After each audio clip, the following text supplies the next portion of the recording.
আরে ভাইস্তি কি খবর? চাচা অবস্থা তো ভালো না, তুমি দেখতে জানা শৈলের অবস্থা কি। কে কে কি হয়েছে ভাইস্তি? আর কয় না, ঢাকা যাব কাম করবে, ঠিক আছে, কাম মাম সবই পাইছি কিন্তু ম্যাচ পাচ্ছেন, এই জন্য কয় রাজেন বাইট বসি লইছি। আমার দেখ কি একটা অবস্থা, সে মানে কয় বোঝানো যাবে না, এরকম একটা টেনশন ডিপোটার মন খারাপ এইসব নিয়ে কেটে যাচ্ছে আমার প্রতিটা দিন, ঠিক আছে। কি করবো, আমার মাথায় তাতায় টেনশন টেনশন ভরা, আমি রাতে ঘুমিয়ে পাই না টেনশন শুধু আমি।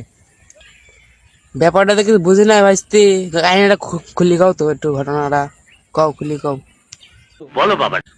বাইতেন তো ভাইস্তে খুব প্রবলেম না চাচা, বাইতেন খুব প্রবলেম, আর ঠিক আছে, মানে বাইর থামার মুশকিল হয়ে যাচ্ছে, এই জন্যে আমি জেনে শুনে চলে যাবো। আর তুমি যদি পারো তাহলে আমাকে জেনে শুনে থু আসো, দরকার আমার কাছে 3,000 টাকা আছে, আর আমি 1,000 টাকা একজনের তেন পাই, ওতে নিচে 4,000 টাকা দিয়ে তুমি ঢাকা আমাকে জেনে শুনে থু আসো, ওটা হুন্ডার মেকা কামে লাগা আসো, তা আমি বাঁচবো না, তাছাড়া আমার বাঁচার কোনো উপায় নাই।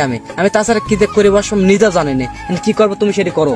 আমি এই সমস্যা লাগি তুমি রোদের মধ্যে বসে রয়ে, এত বড় রোদের মধ্যে গাটা কালামালা হয়ে গেল, এরে হেনে ঠিক না তো রে।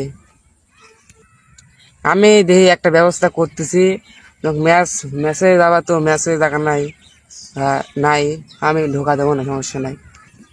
তাহলে কাকা এই কথাই তুমি আমাকে একটা সিস্টেম করে দিও, আমার এই কথা শেষ, আমি বাস চলে যাও, থাও। ক